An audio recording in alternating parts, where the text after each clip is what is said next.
Good morning. It's 27th of February, 6:10 a.m. 27th of February 2013, 6:10 a.m. on Pacific Coast time, west coast of North America. We may indeed have earthquakes today. So far we haven't had a real large one in the last 3 days. The error rate on our immediacy data is 3 days either direction for a 6-day range. And the most likely position of the error is 3 days. It's a little bell curve thing. So, for instance, it's really frequent to have a 3-day error, less frequent to have 2 days error, and less frequent to have 1-day error off of the immediacy data. And usually with the 1-day error stuff, by the time we write it up or discuss it, it's happened already, so we never really bring it out. Anyway, so a bunch of interesting things recently. Let's start off with I guess let's start off with chemtrails. And no, let's start off with the little expedition I had the other day. Had to go out and about in town and buy some supplies for my boat building. In the process, I went over to a local fast food place and picked up a single item that they happen to sell. I don't really want to discuss where it was. Simply, it's not really a fast food place. It's a local venue in which it's a cafe, but they also sell food items there, sort of a deli kind of a thing. Anyway, and so I went and picked up this one item that I wanted to buy, and while I was there, behind me, separated by a half wall about say height of your ribs or something, so there's a booth on the other side of it, but behind me were some of our local state patrol officers. And these state patrol officers, I think there were five of them. The booth was full. These are big guys. There was a guy sitting in a chair there. Anyway, they they were discussing the recent resistance rally here in Olympia, Washington, which is the capital of Washington state, unlike everybody's assumption that Seattle is somehow the capital. But there was a rally here, a resistance against gun control. And the state patrol guys, like I say, they were discussing this and joking and laughing. One of the, I didn't catch much, just was there for a few minutes, but the few minutes I was there was very, very telling, because one of the guys was discussing his position as a bodyguard for a local politico, and how the local politicos were basically freaked. They had not expected that level of response. And they know how difficult it is to get any kind of a political action to occur, especially with the engineered lethargy and apathy these days. And so to see such a strong response has these guys very scared. I doubt seriously that there's, in Washington State anyway, that there will be any ability by the federal government to impose any level of control of guns of any sort, weapons of any sort. Just the outpouring was just so damaging to the preconceived notions that the politicos had, that it was basically a slap upside the head and a real reality shock. So that was just kind of funny. I happened to be there purchasing this, and these guys were having breakfast. And then I go about my business, and anyway, I was thinking about that later in the day. But let's start here with chemtrails, because there's the chemtrail flu going around. Note, I do not think that the chemtrail flu and the discussions about this meet the linguistics that we're seeing for this other flu episode or other sickness episode that'll strike in late winter and occupy a lot of our mental activity through the transition from late winter into spring, which basically says the month of March. Now, this was a discussion we'd had based on data that's been coming out in January and early February, and I brought it up in the immediacy data reports, was a projection for a resurgence of an illness. I hesitate to call it a flu, because so many illnesses are called a flu, and I'm not sure that that's the case. We have flu as a word in our data set, but of course that's the word people are going to use, even if it's not influenza, and people call gastrointestinal disease, they'll call it stomach flu, and it's indeed not an influenza at all. So I really hesitate to characterize the disease that way. It may be a resurgence of one of these influenzas. I just don't know. But it's going to be really deadly and very nasty and very virulent, and will get a lot of our attention, as I say, through the month of March. Now, so far, the linguistic sets for chemtrails and for this projected illness set are divergent. They do not really have much in common other than the common linguistics around the idea of disease. So I really don't think that chemtrail flu, as nasty as it is this other disease state that we've got coming for us.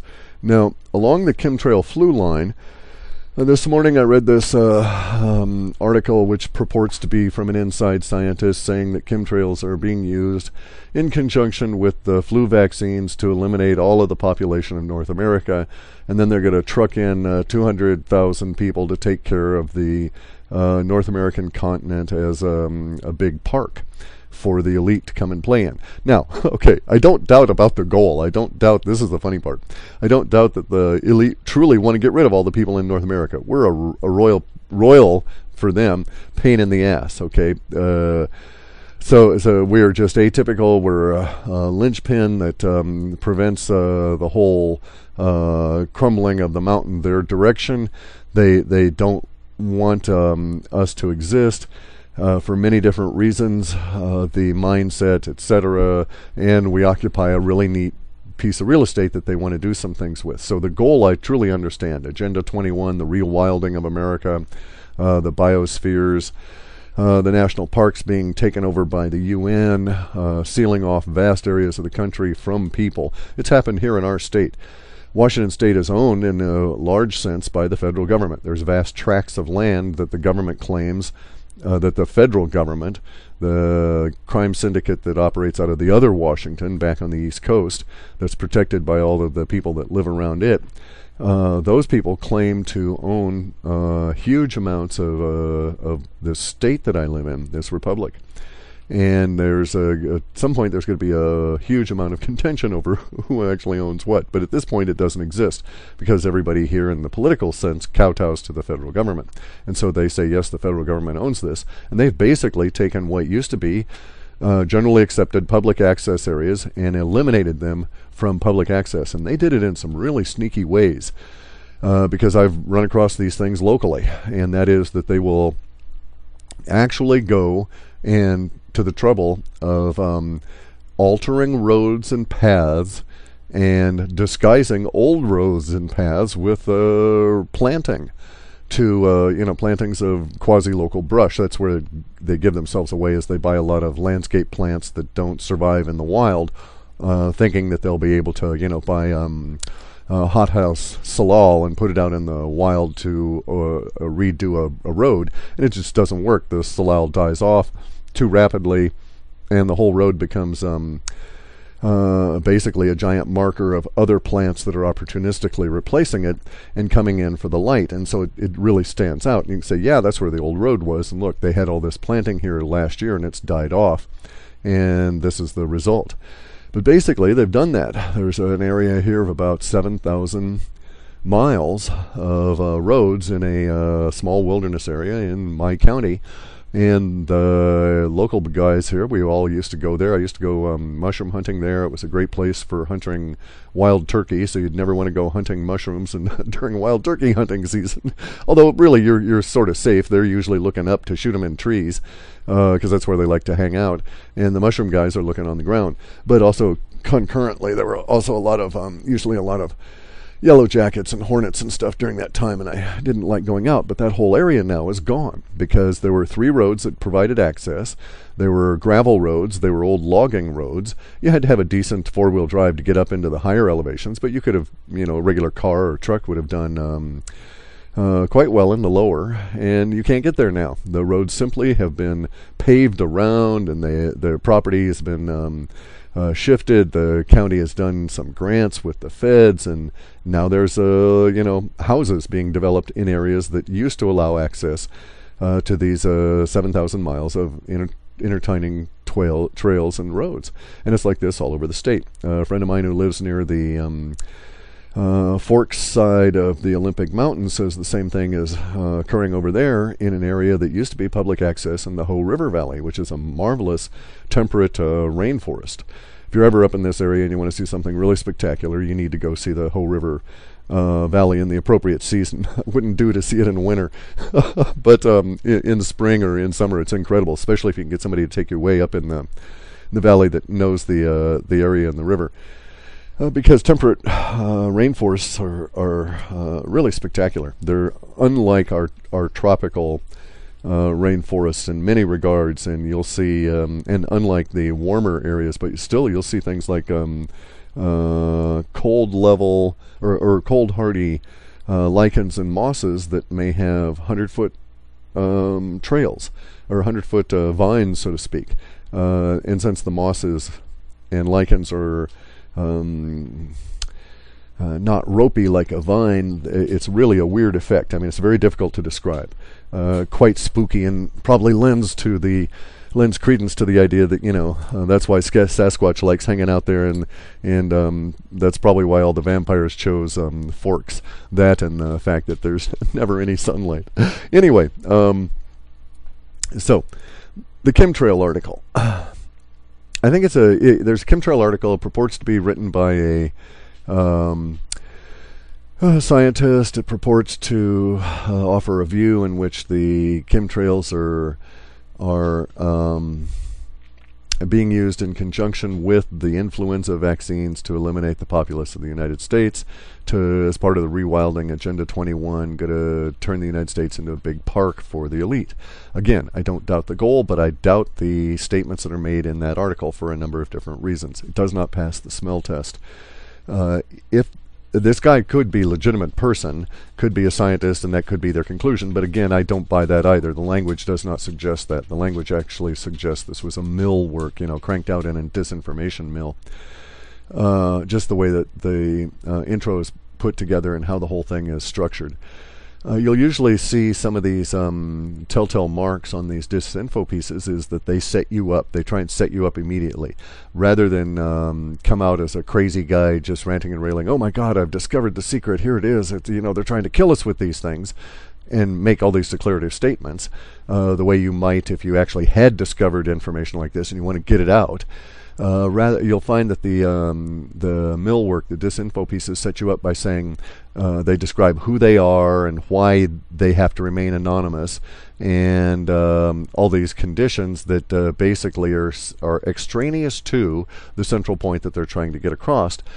And it's it's part of the con. It's part of the setup. This doesn't pass the smell test either, in the sense that the conclusions that were found in the article I don't buy, even if the fellow were to be not disingenuous and was actually legitimate in their, legitimately a government compartmentalized scientist who had come to this conclusion. I think his conclusion is erroneous simply because it's ineffective, and I've worked for small government. And big government is just small government made more. It's not really larger, there's just more of it is all, and it's as chaotic as that. I lived in a federal government system for the first 17 years of my life, which is the U.S. military, so I saw it in a way that, since I was an observant child, that allowed me to understand how organizations work at that level. And then going to work later as an adult for local government here in various little stints has given me an appreciation for just how basically fucked up it all is. And so the statement in the scientist's article there that chemtrails are being used to, predispose our lungs to bind to particular influenza, I think is quite garbage. If that were the case, you would only need 1 year of spraying at most. And I know the chemtrail spraying has been going on since at least 1996, when I became aware of it, likely earlier. And so we've seen almost a whole generation of spraying of chemtrails. And so that is not necessary in a depopulation effort. If you were going to do that with a disease, for one thing, one component of this is the longer you go on with a conspiracy, the more the likelihood of discovery and leaks rises exponentially with the amount of time involved. So the best conspiracies are what we call, robberies, where 4 or 5 people get together and they plan a heist and they do it. That's a conspiracy. They do it quick, they get it done, and look how often they end up with those conspiracies leaking out. Imagine conspiracies as we